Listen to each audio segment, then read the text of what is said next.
The true strength is not pretending we've never been wounded. We've never been hurt. I think the true strength is having the courage.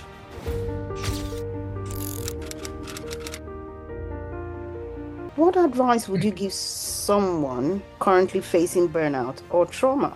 Very first is to recognize that burnout is not a weakness. And so the fact is to call it what it is.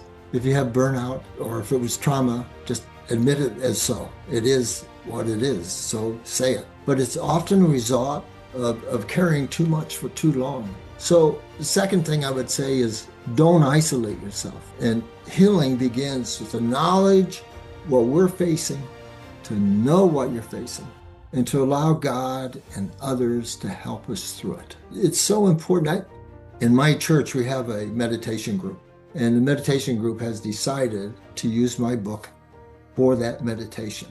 And so it has brought the conversations that's come out in the small group, has people are bringing things in. We're in a group where the group is, it's a closed group. It's not something that people go out and they leave and they start blabbing to somebody else. So they have this opportunity, and they are identifying with things that I'm saying in the book throughout their lives.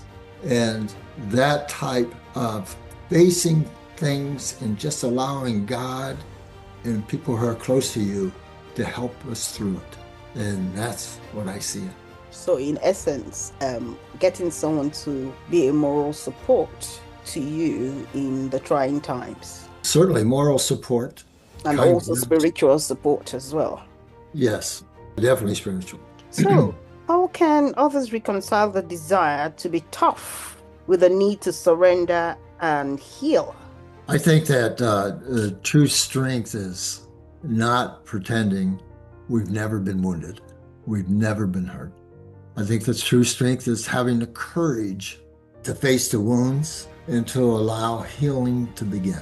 So I would say definitely surrender to God is not giving up. And it's never surrendering.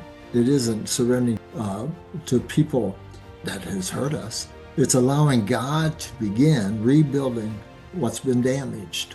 As a Marine, we mentioned a little bit earlier, the word surrender had a very negative meaning. It meant defeat. But the surrender I'm talking about isn't surrender to an enemy, it's a surrender to Christ. And it's laying down the belief that we have to fight every battle alone, and instead trusting God to carry that weight that we cannot. Wow, that's profound. Thank you. And like you said, the weight can be heavy sometimes, and so we need to let go and let God. Be safe and be positive. And don't forget to check out our social media handles. Thank you. Bye for now.